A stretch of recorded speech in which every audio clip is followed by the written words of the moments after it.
The leather seats of the Montgomery's town car smelled like peppermint and expensive wax. In my first life, I thought it was the scent of salvation. I didn't know it was the smell of an operating room. Now, standing on the cracked linoleum of the orphanage, I watched my supposed best friend practically beg them to take her instead of me. I didn't fight back. I just smiled, lowered my eyes, and let her step right into the slaughterhouse. I woke up, choking on air. My hands flew to my chest, fingers digging into the thin cotton of my nightgown, searching for the heavy gauze pads and the thick plastic tubing of a central line. There was nothing, just the flat, unscarred expanse of my own ribs beneath my skin. No surgical tape pulling at my peach fuzz. No dull, rhythmic throbbing from where they had taken the marrow, then a slice of the liver, then a kidney. Just my own chest, rising and falling in sharp, desperate hiccups. The air in the room was dense, reeking of industrial bleach and boiled cabbage, the signature bouquet of St. Jude's Home for Children. I rolled over on the narrow cot. The springs shrieked. The mattress was painfully thin, lumpy with age, and covered in a wool blanket so scratchy it felt like steel wool against my damp cheek. It was the most beautiful thing I had ever felt. I squeezed my eyes shut, letting the coarse fibers dig into my skin. In the Montgomery estate, everything had been silk and brushed cotton. Everything was sterile, soft, and aggressively beige. They had kept me so comfortable while they slowly dismantled me to keep their biological son, Leo, breathing. A sharp rap on the doorframe splintered my thoughts. "You're going to sleep through it, Riley. God, you're always a mess." I opened my eyes. Harper leaned against the peeling white paint of the doorframe. She was 16, same as me, but she already knew how to carry herself, like someone who belonged on a glossy magazine cover. Her blonde hair was pulled into a deliberate loose braid that looked effortless, but had probably taken her 40 minutes. She wore a hand-me-down cardigan, but she had managed to tailor it with safety pins in the back so it hugged her waist perfectly. In my first life, I thought Harper was my anchor. We were the leftovers, the older kids nobody wanted. When the Montgomerys came looking for a teenager, we both thought it was a miracle. When they picked me, I cried and promised Harper I'd come back for her. I wrote her letters from that beige room.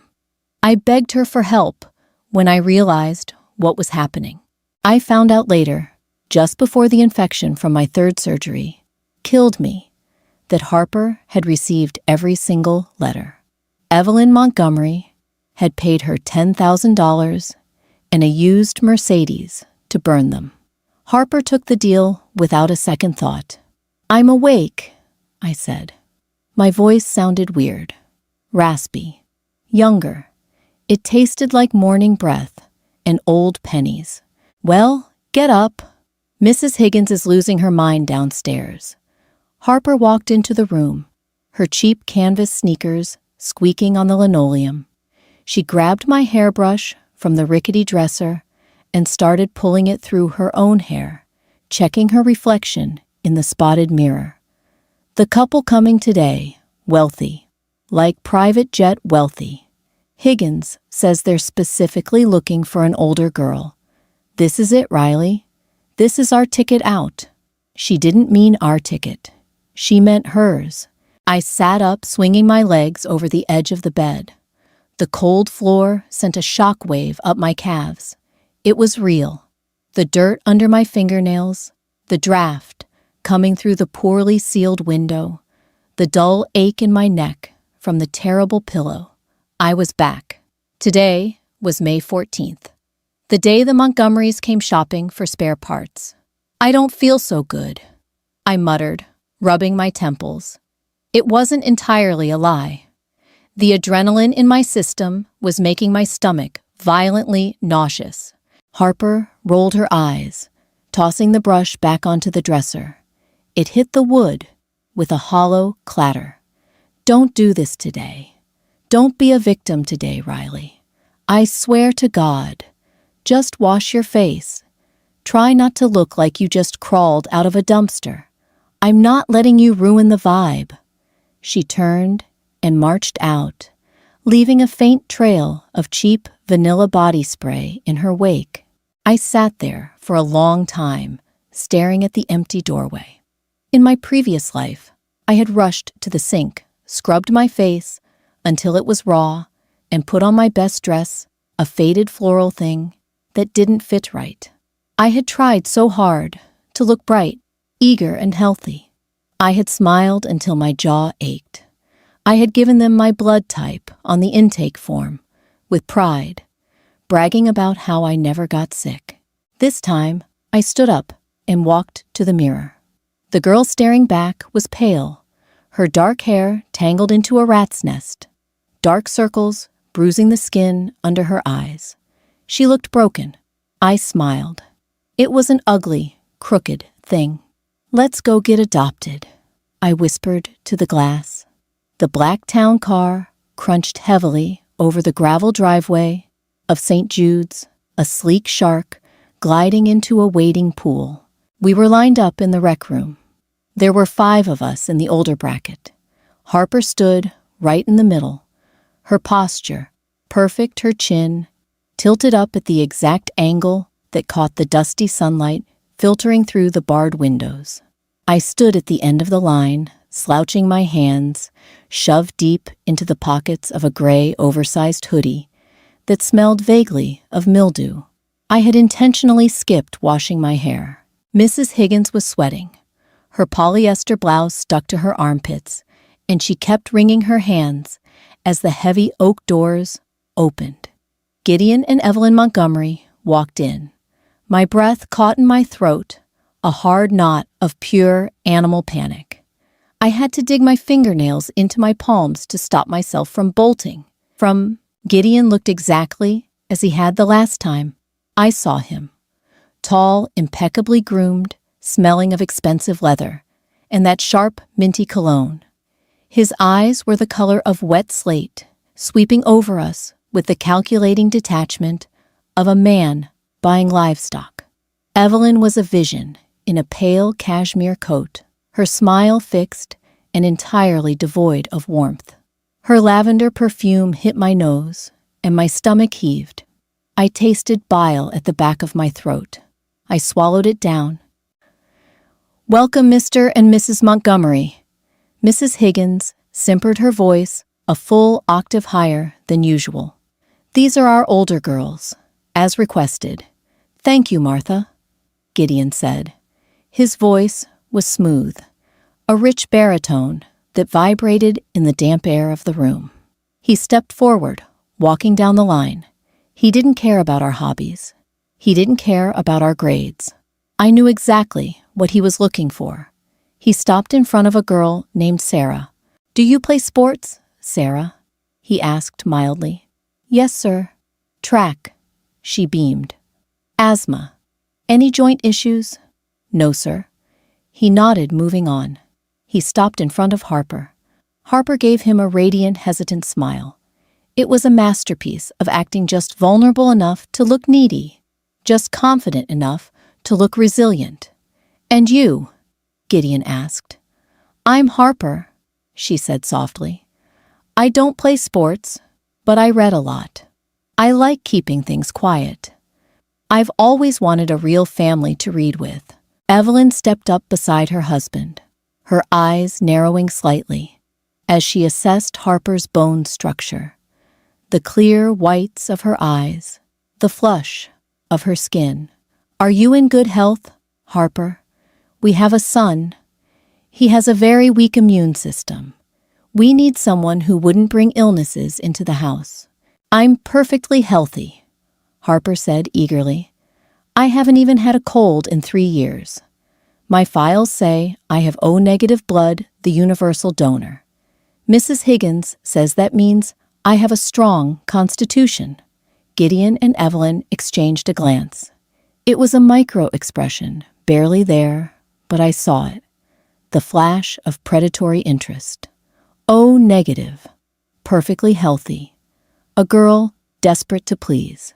Then, Gideon stepped in front of me. I didn't look up. I let my hair fall over my face, staring stubbornly at the toes of my scuffed boots. "And what's your name?" he asked. The proximity of him made my skin crawl. I could feel the heat radiating off his expensive wool suit. "Riley," I mumbled, making my voice flat and sullen. "Riley," Evelyn repeated. "Look up, please." I shifted my weight, dragging my feet, and slowly raised my head. I let my eyes glaze over, looking through her rather than at her. I gave an involuntary wet-sounding cough. Mrs. Higgins let out a sharp gasp.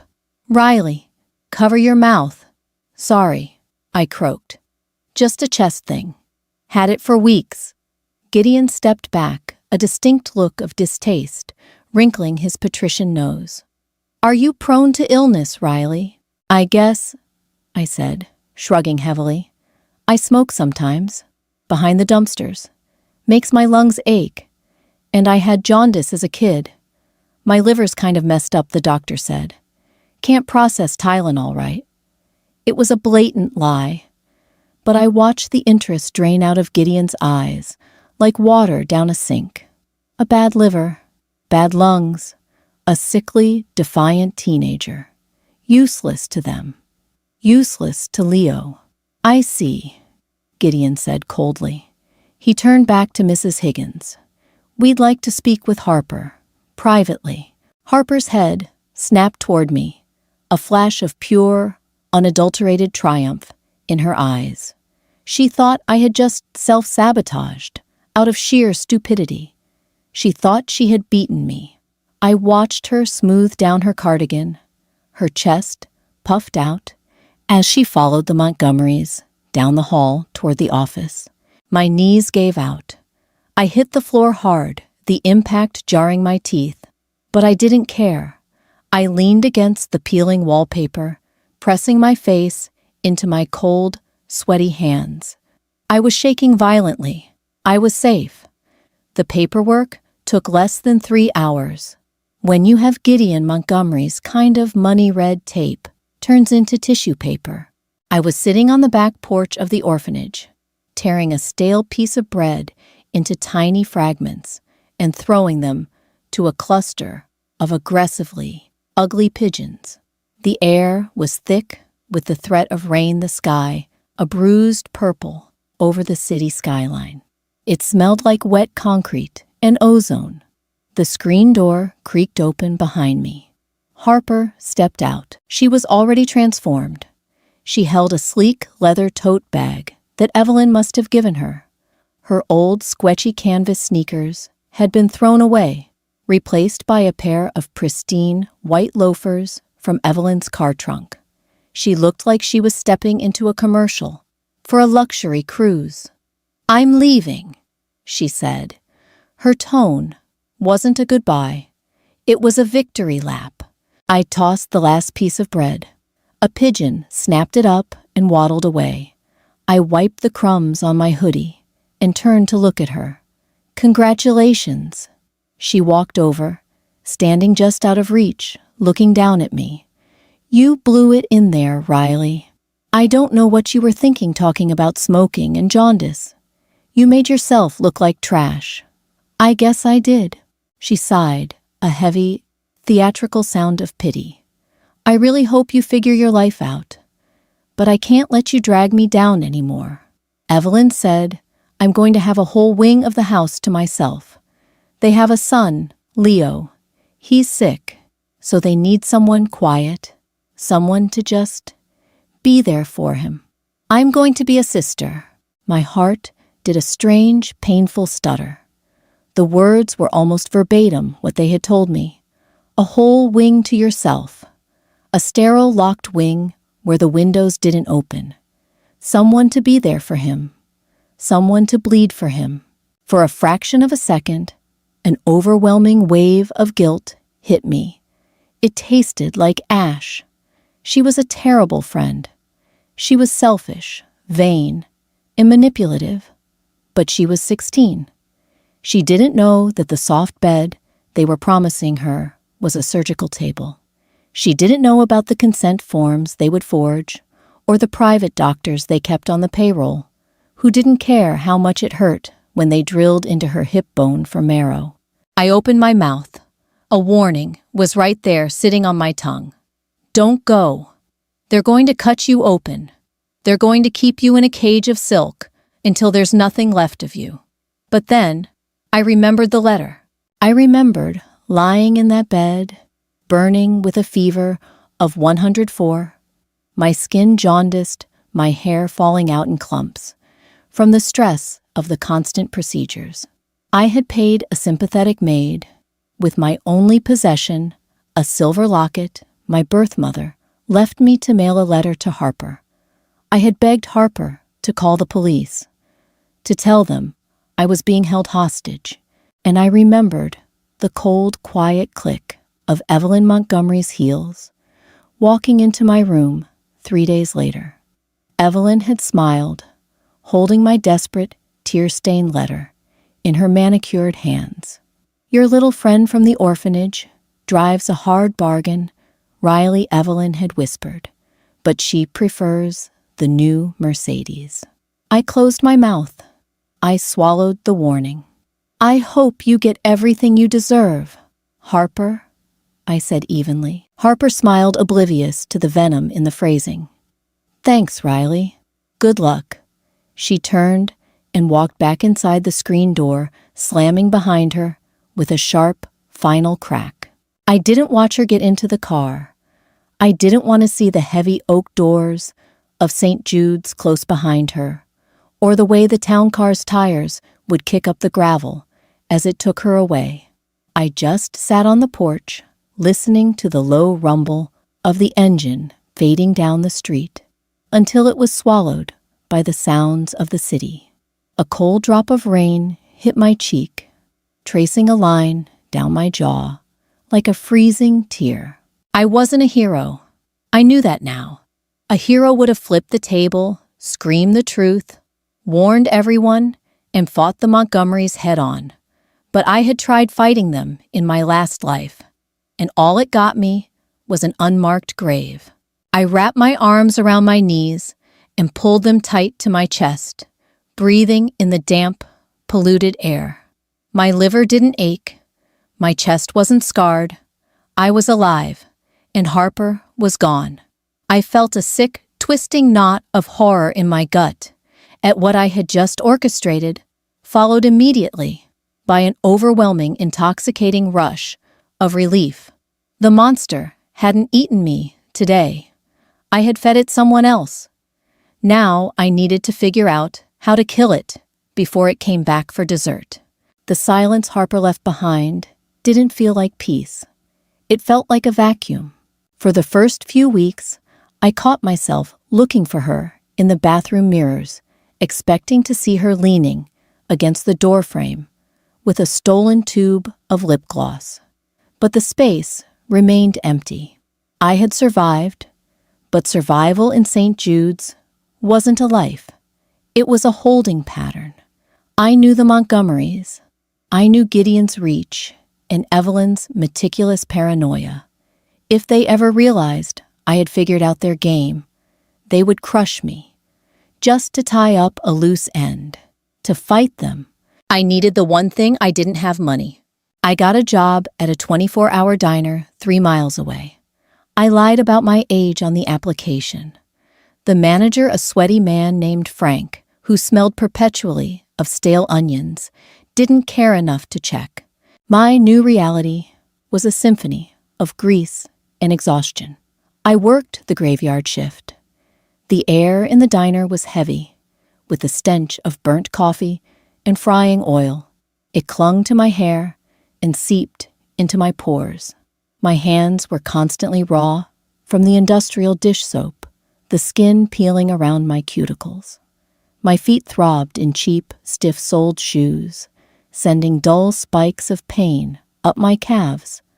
By hour 6 of my shift, I loved every agonizing second of it. Every blister was a reminder that I owned my body. Every ache was a symptom of labor, not a side effect of a medically induced coma. In my first life, I had been a pampered prisoner, my blood drawn in a room that smelled of lavender and antiseptic. Now, I was a ghost in a greasy apron, wiping down sticky tables at 3 a.m, hoarding crumpled dollar bills in a rusted coffee tin under my bed. During my breaks, I sat on an overturned milk crate in the alley, out back the smell of rotting garbage mingling with the crisp night air. I used a cheap, cracked smartphone I bought off a line cook to track them. The Montgomerys were everywhere in the society pages. Philanthropists, visionaries. Gideon Montgomery, CEO of Montgomery Medical, expanding his pharmaceutical empire. Evelyn Montgomery, chairing charity galas for pediatric research. The hypocrisy was so thick it made my teeth grind. 3 months after she left, I saw the first picture of Harper. It was a glossy spread in City Life magazine. The Montgomerys' expanding heart, a new daughter. Evelyn stood behind Harper, hands resting possessively on her shoulders. Gideon stood to the side, holding a surprisingly healthy-looking Leo. I zoomed in on the screen, the cracked glass, distorting the image slightly. Harper was smiling, wearing a designer dress that probably cost more than the orphanage's annual budget. But I knew what to look for.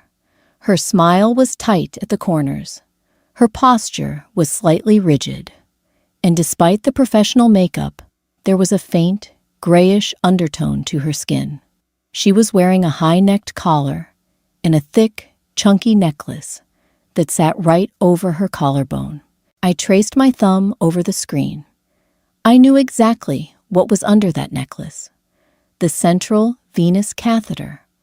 The port they used to pull her blood fast and often. My stomach plummeted a cold stone of nausea, hitting my pelvis.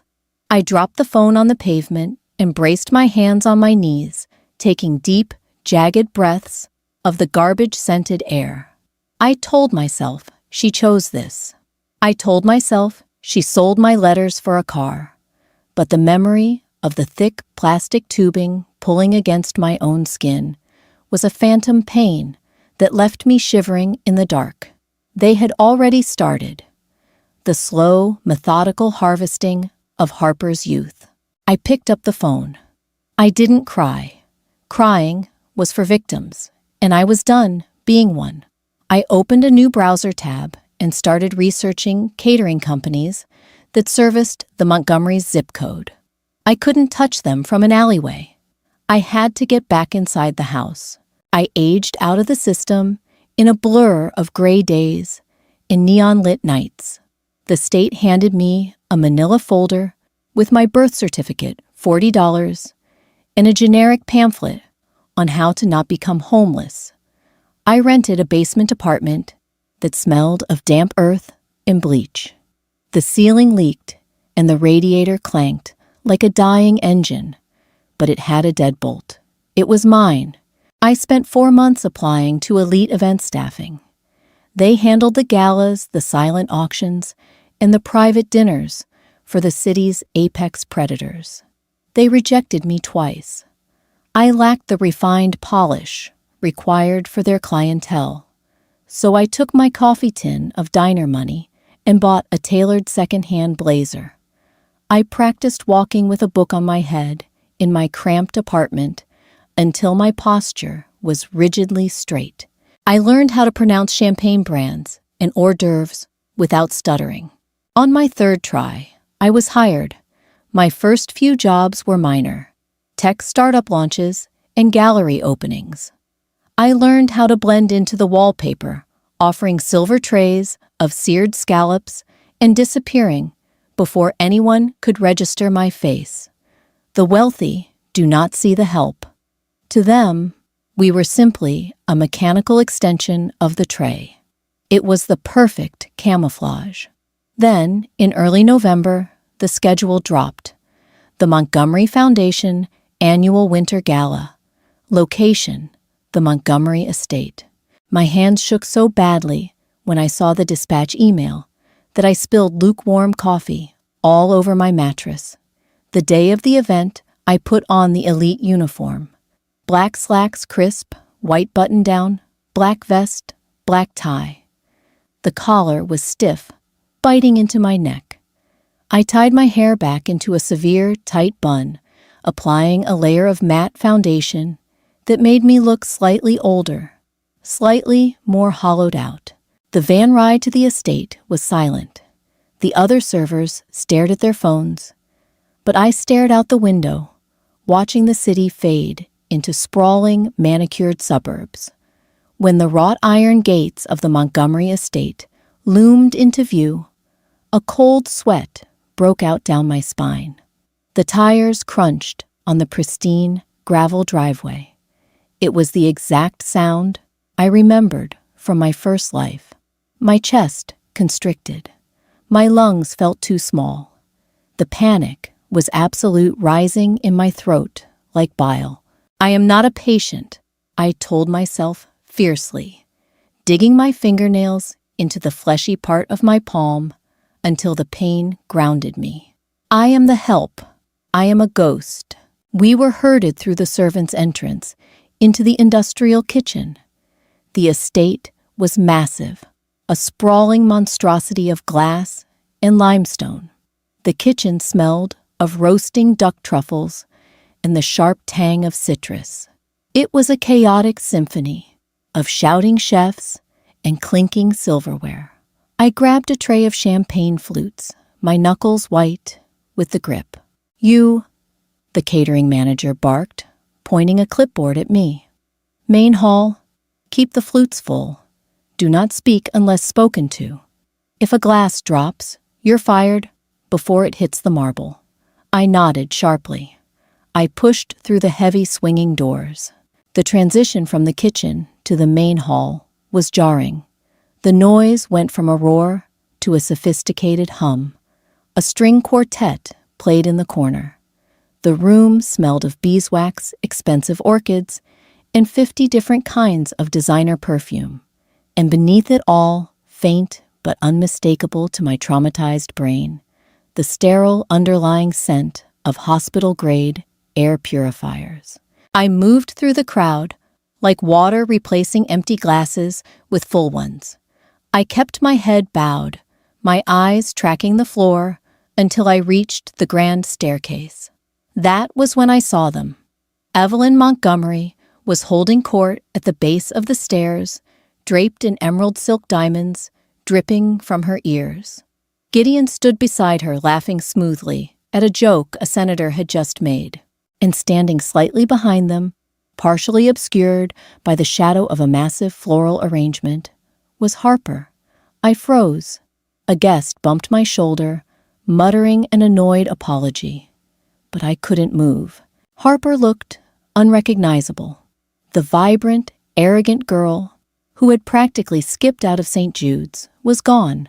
Her blonde hair, once thick and glossy, looked thin-styled, meticulously, to hide the volume loss. She wore a long-sleeved, high-necked velvet gown. It was a beautiful dress, but it was heavily structured, designed to support a body that was failing. But it was her walk that made my stomach turn over. Evelyn murmured something over her shoulder, gesturing for Harper to step forward and greet a guest. Harper moved. She favored her right leg, an almost imperceptible drag of her hip, the iliac crest. I knew that drag. I knew exactly what caused it. They had driven a hollow needle through the thick bone of her pelvis to aspirate the marrow. They did it awake, usually because general anesthesia was risky to do too often, and they needed her fresh for the next harvest. My breath hitched. My hands trembled, the champagne and the flutes swaying dangerously close to the rims. Then, Leo came down the stairs. He was 15, slightly younger than us. In my first life, I had only ever seen him through a glass partition, a pale, fragile boy tethered to machines, his skin translucent. Now, he walked down the stairs with a vibrant flush in his cheeks. He was laughing, chatting with a friend. He looked energetic. He looked alive. He looked like a vampire who had just finished a meal. Harper stood beside him. The contrast was horrifying. She was a wilting flower next to a blooming weed.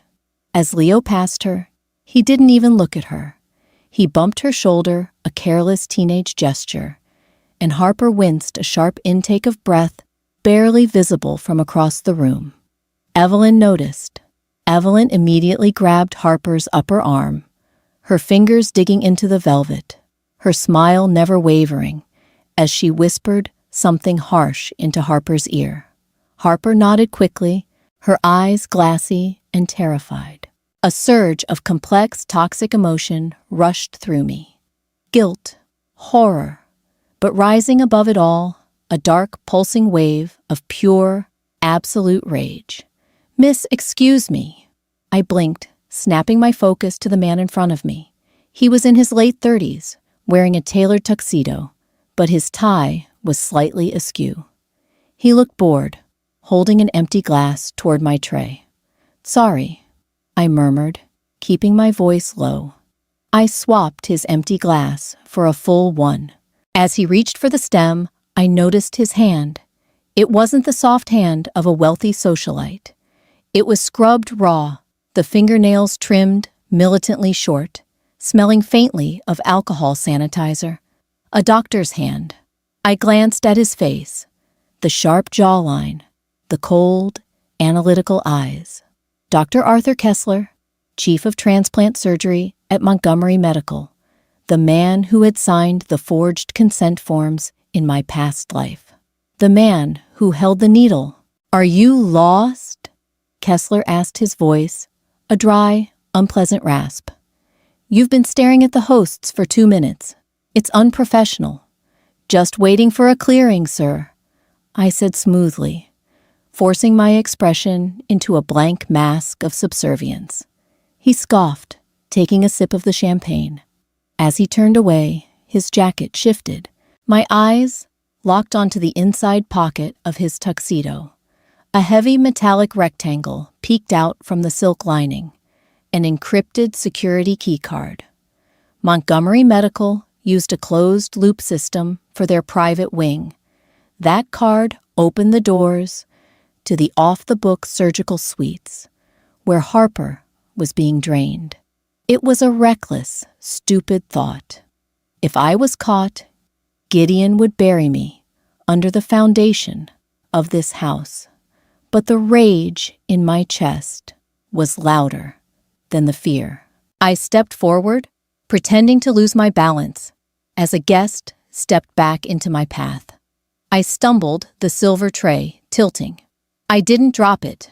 That would cause a scene, but I collided heavily with Dr. Kessler's side. "Christ!" Kessler snapped, stumbling against a pillar. "I am so sorry, sir." I gasped, dropping to one knee to steady the tray, my free hand shooting out to catch his jacket, as if trying to break his fall. My fingers slipped inside his tuxedo lapel. It took less than a second. The smooth, cold plastic of the keycard slid from his pocket into my palm. I palmed it instantly, pressing it flat against the bottom of the silver tray as I stood back up. "Watch where you're going, you idiot," Kessler hissed, brushing his lapel angrily. He didn't check his pocket. He was too busy looking around to see if anyone important had witnessed his clumsiness. "My deepest apologies, sir," I whispered, bowing my head. I turned and walked away, my heart hammering against my ribs like a trapped bird. The keycard burned against my skin, cold and heavy. I didn't look back at Harper. I didn't look at Evelyn. I pushed through the swinging doors back into the kitchen, the chaotic noise washing over me. I went straight to the employee bathroom, locking the door behind me. I leaned against the sink, gripping the porcelain edges gasping for air. I opened my hand. The card was black, entirely blank, except for a small embossed M in the corner. I had the key to the slaughterhouse. Now I just needed to figure out how to rig it with explosives. The key card felt heavier in my pocket than a loaded gun. For 3 days, I didn't sleep. I survived on black coffee that tasted like battery acid and the stale adrenaline flooding my nervous system. I watched Montgomery Medical Center from across the street, sitting in the damp booth of an all-night diner. The hospital was a towering monolith of glass and steel, an architectural flex that dominated the skyline. It was supposed to be a place of healing. To me, it looked like a meat grinder. I waited until 2 a.m. on a Tuesday.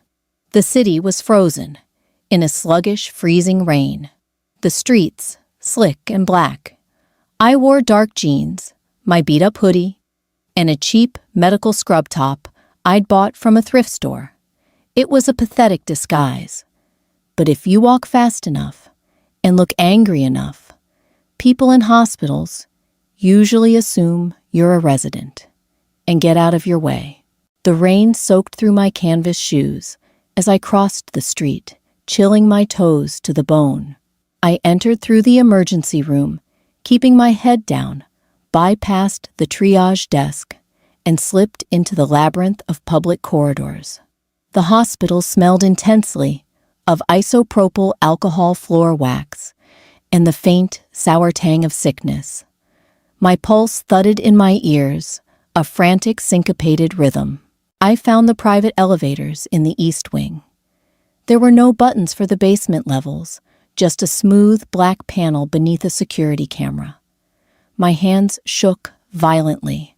I wiped my sweaty palm on my jeans, took a breath that felt like inhaling shattered glass, and pressed Kessler's keycard to the panel. A quiet beep chirped. The elevator doors slid open with a heavy pneumatic sigh. I stepped inside. The panel illuminated, revealing a button marked SB3. Sub-basement 3. I pressed it. The descent was entirely silent, but my stomach dropped gravity, pulling at my organs. In my first life, I had only ever seen this floor through the haze of heavy sedatives. The doors parted. The air down here was different. It was freezing, heavily filtered, entirely devoid of the background noise of the hospital above. No intercom pages, no squeaking gurneys. Just the low, oppressive hum of high-end ventilation systems. The hallway was lined with frosted glass doors, the floors covered in seamless antibacterial resin. I moved down the corridor, feeling like an intruder in a crypt. I found the records room. It wasn't guarded. They relied entirely on the elevator's security. I slipped inside, closing the door softly behind me. The room was dominated by a massive server rack, but there was a terminal on a metal desk. It was unlocked. Arrogance. The wealthy always assume their walls are too high for the rats to climb. I sat down the leather chair, squeaking slightly, and typed in Harper's name. The file loaded instantly. Subject, Harper Vance. I blinked, pushing the name out of my mind. Harper, just Harper. Subject, Harper. Donor matched to Leo Montgomery. I read the logs. My stomach violently rebelled. They had drained her methodically. 4 blood transfusions. 2 bone marrow aspirations. Granulocyte collections. The notes were clinical detached. Subject exhibiting chronic fatigue. Iron levels critically low. Recommend delay of next procedure. Beneath that, Kessler's note, request denied by G. Montgomery. Recipient requires immune stabilization before winter gala. Proceed with harvest. Tears burn the corners of my eyes, not out of sadness, but out of a suffocating, blinding fury. I scrolled down to the upcoming schedule. Scheduled November 18th, 0600 hours. Procedure partial, hepatectomy. left lobe extraction. They were taking a piece of her liver. Tomorrow morning, I clamped a hand over my mouth to stifle the sound that clawed its way up my throat. I knew what a liver resection felt like. The agonizing recovery. The way it felt like you were breathing through broken ribs for months.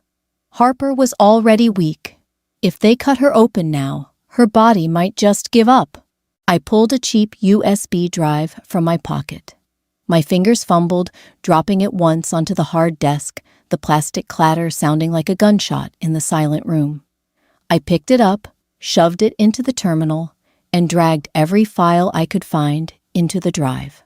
Consents, surgical logs, emails between Gideon and Kessler detailing the payouts. The progress bar crawled. 40%, 62%. My breath hitched with every percentage point. I kept looking at the door, expecting Kessler's cold eyes to appear through the frosted glass. The metallic taste of fear coated my tongue. 99%. Complete. I yanked the drive out, shoving it deep into my pocket. I had the ammunition. Now, I needed the hostage. Harper wasn't at the estate. The file indicated she was already in pre-op suite, 4 down the hall. I crept out of the records room, hugging the wall.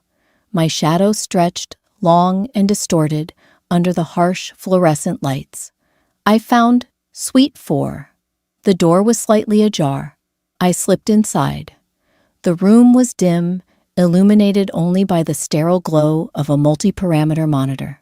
It smelled of chlorhexidine and stale breath. Harper lay on the hospital bed, hooked up to an IV drip, a nasal cannula, pushing oxygen into her lungs.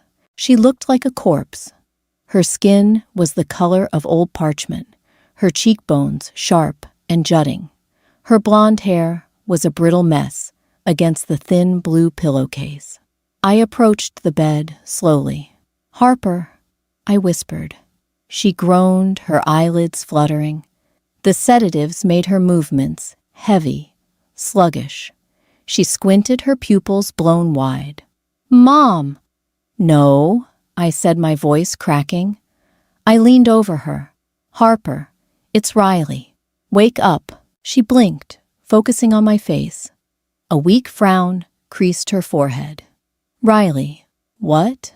What are you doing here? You smell like grease." I let out a breathless, broken laugh. Even halfway to death, she was judging my hygiene. "I work in a diner.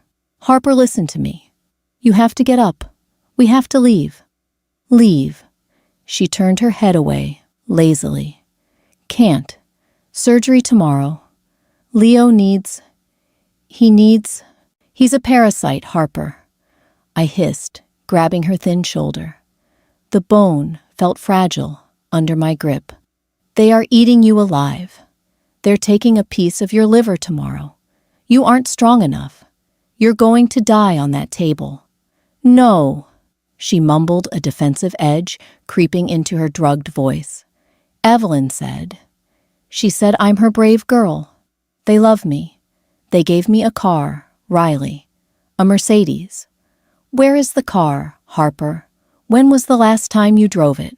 She fell silent. Her breathing hitched the monitor beside the bed, increasing its rhythmic beeping. "I'm just tired. After this one," she said, "I can rest." "They will never let you rest." I leaned closer, my face inches from hers. I stripped away every ounce of pity, letting my voice go flat and cold. "You are not their daughter. You are a blood bag. You are a human factory farm. They bought you from Mrs. Higgins, and they are going to throw you in the trash the second you run dry." Tears welled in her sunken eyes, spilling over her temples and soaking into the pillow. "You're just jealous," she sobbed weakly. "You wanted them to pick you." "They did pick me." I snarled, the words tearing out of my chest before I could stop them. "In another life, they picked me, and they cut me to pieces until I rotted from the inside out." I know exactly what they do, Harper. Because I died in this exact room. She stared at me, her chest heaving. She didn't understand the words. How could she? But she understood the raw, unhinged truth in my eyes. She saw the absolute terror that I was projecting. Before she could speak, the hallway door swung open. The lights flipped on, blindingly bright. I spun around, throwing my arm up to shield my eyes. Gideon Montgomery stood in the doorway, wearing a tailored charcoal suit that looked completely absurd in the subterranean surgical ward. Beside him was Dr. Kessler, holding a tablet, his eyes widening as he recognized me. "Well," Gideon said smoothly, his voice devoid of surprise.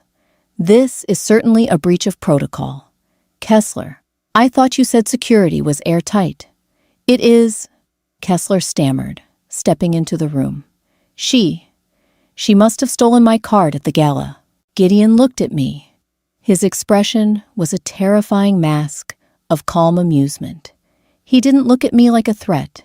He looked at me like a cockroach that had wandered onto a clean rug. "Riley, isn't it?" Gideon sighed, buttoning his jacket. "The sickly one from St. Jude's. I must admit, I'm impressed you found your way down here. But you've made a terrible mistake. Kessler, call security. Have her removed. Quietly." "No," I said. My voice trembled, but I planted my feet. I reached into my pocket and pulled out the cheap plastic USB drive, holding it up.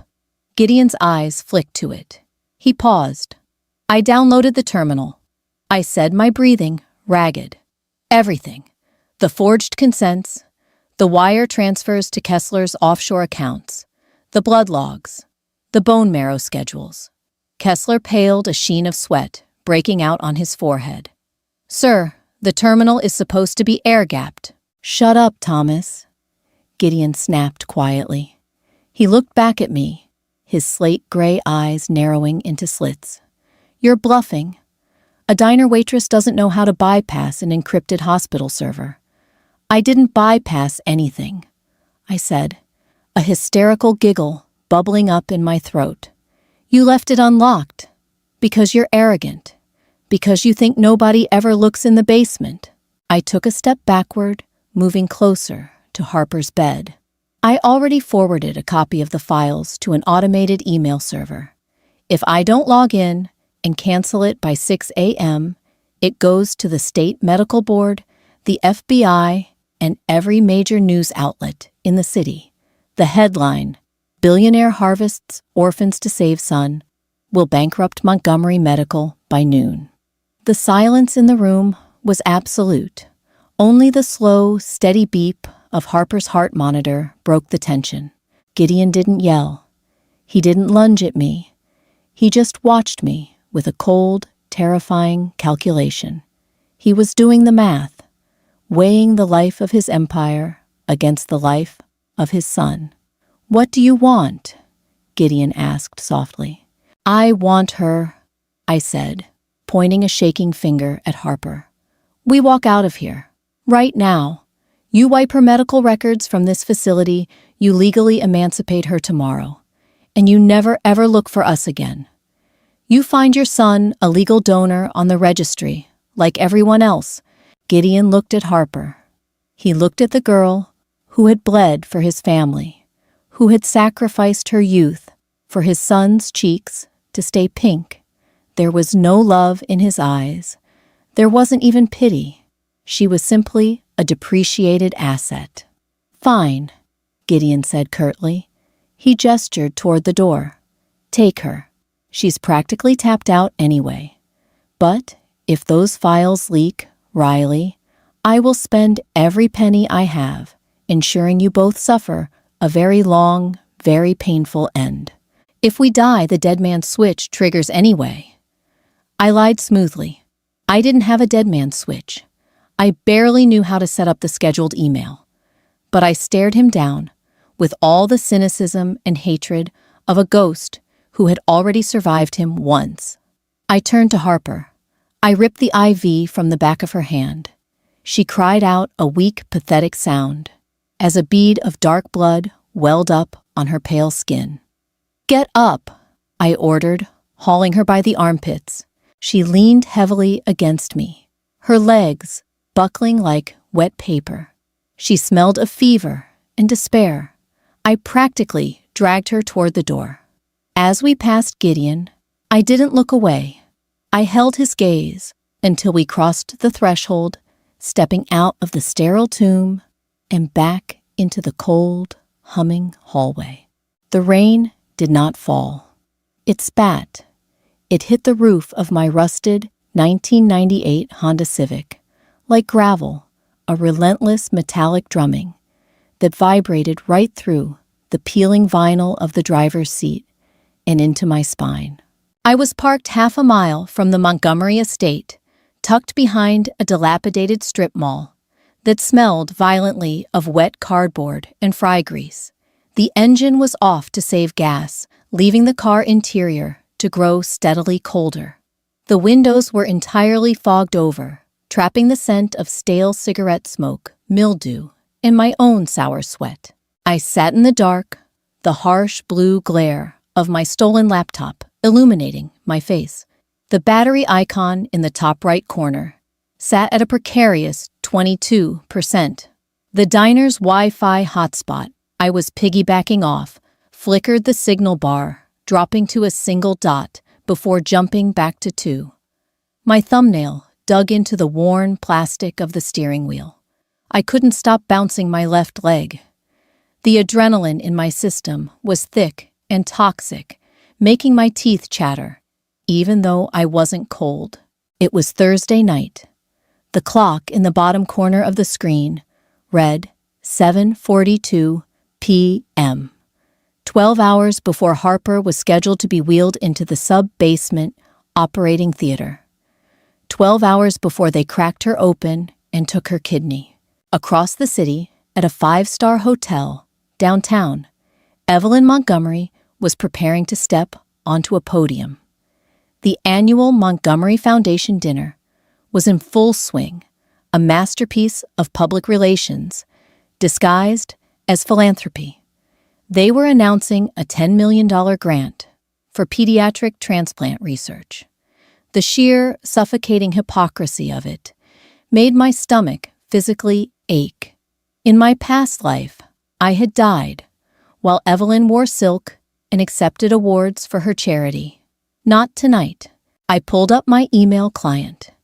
I had spent the last 48 hours organizing the files from the hospital server into a single, undeniable payload. I didn't just have Dr. Kessler's surgical logs. I had the financial trails. I had the offshore accounts Gideon used to pay the private medical staff. I had the forged state guardianship forms. And most damning of all, I had the photographs I had forced Harper to take in the clinic bathroom, harsh, undeniable images of her jaundiced skin, the raised, angry scar tissue over her liver, and the permanent central line embedded in her chest.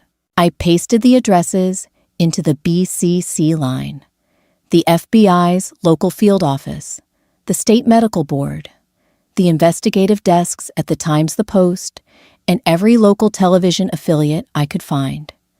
My finger hovered over the trackpad. If I pressed it, the Montgomerys were destroyed. But if they caught Harper before she got out of the gates, she would pay the price. Gideon wouldn't just kill her. He would take every usable organ she had left before throwing the carcass away. I needed her out of the house. 7:51 p.m.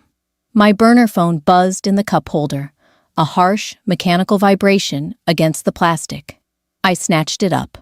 Nurse gave me the pre-op sedative. I hid it in my cheek. Spit it in the toilet. Driver is out front.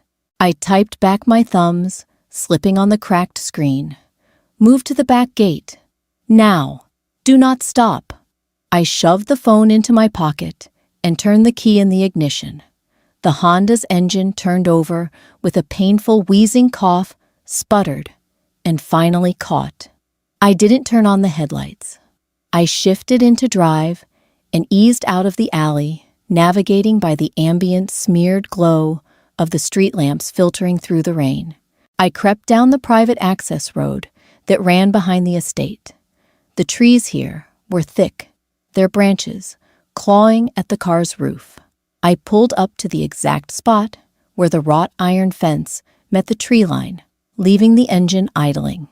The wipers shrieked across the glass. I looked at the laptop sitting on the passenger seat. 7:58 p.m. Evelyn was stepping up to the microphone. I pressed the trackpad. The screen froze for an agonizing second. The Wi-Fi signal dipped. My heart slammed against my ribs, a trapped bird battering a cage. Send. Just send. The progress bar appeared, crawled halfway, stalled, and then vanished. Message sent. There was no explosion. No cinematic boom to signify the end of a billionaire empire. Just the sound of the rain and the failing muffler of my car. I had just detonated a bomb in the lives of the most powerful people in the state, and the world remained perfectly, infuriatingly quiet. I stared out the passenger window, peering into the pitch-black woods. "Come on," I whispered to the empty car. "Come on, Harper." 5 minutes passed, then 10. The nausea returned, pooling heavy and cold in my pelvis. Maybe the sedative had kicked in.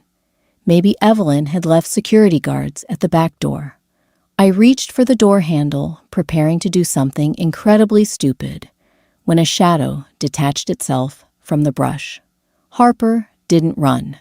She practically fell out of the trees. She was wearing a thick wool coat thrown frantically over thin silk pajamas. She had no shoes. Her bare feet were caked in thick, freezing mud.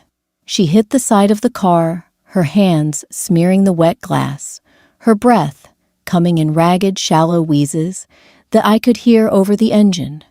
I threw the passenger door open. She collapsed into the seat, dragging her legs in behind her.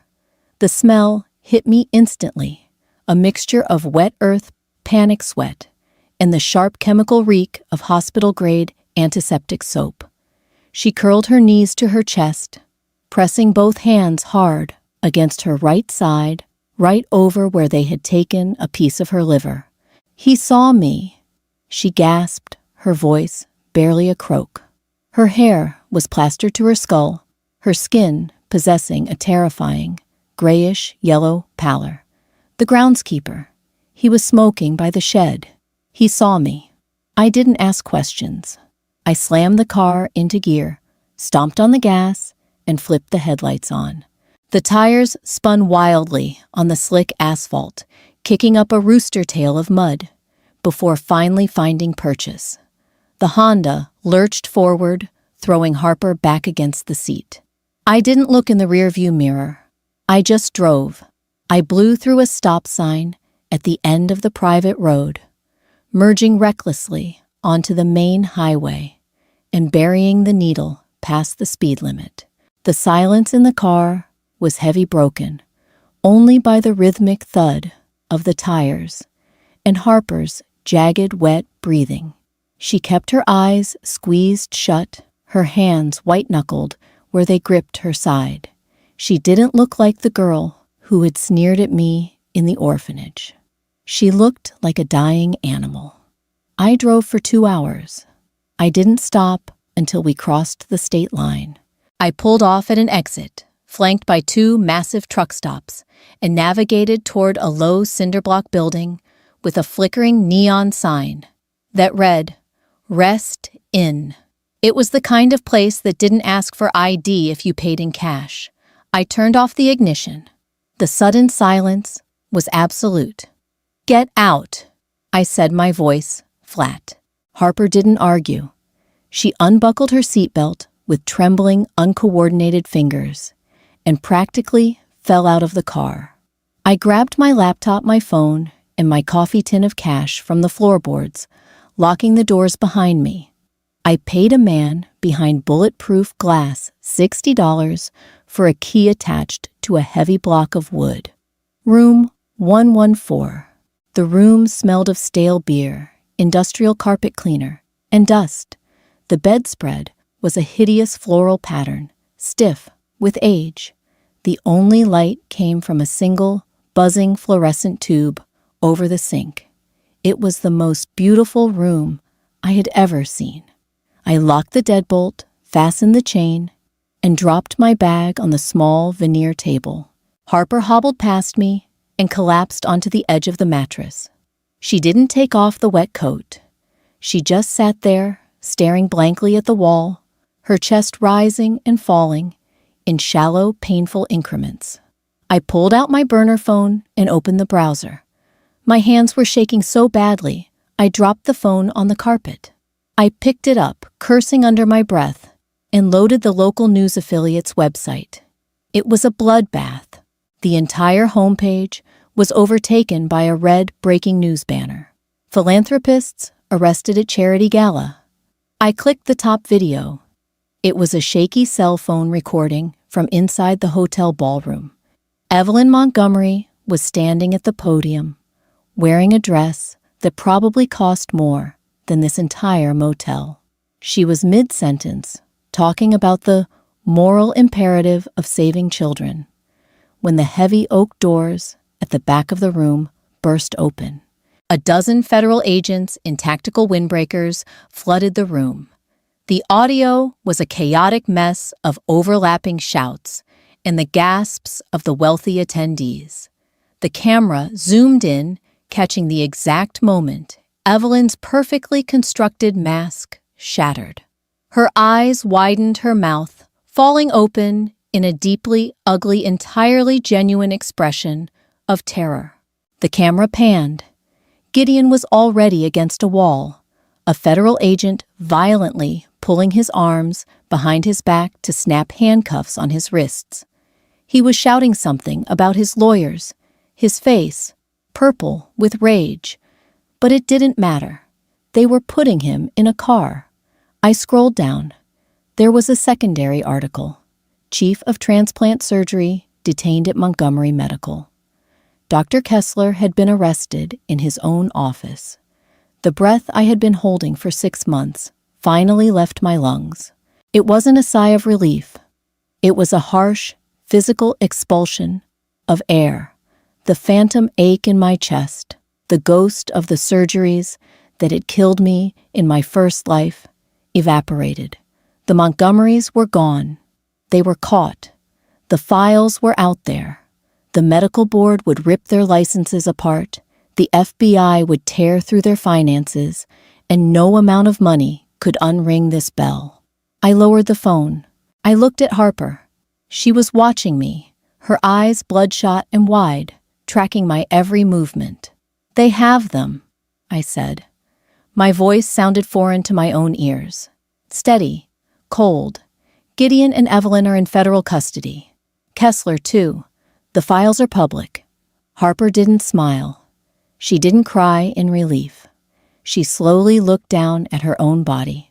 With shaking hands, she unbuttoned the heavy wool coat, letting it slide off her shoulders.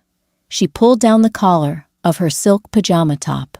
Under the harsh fluorescent light of the motel room, the damage was undeniable.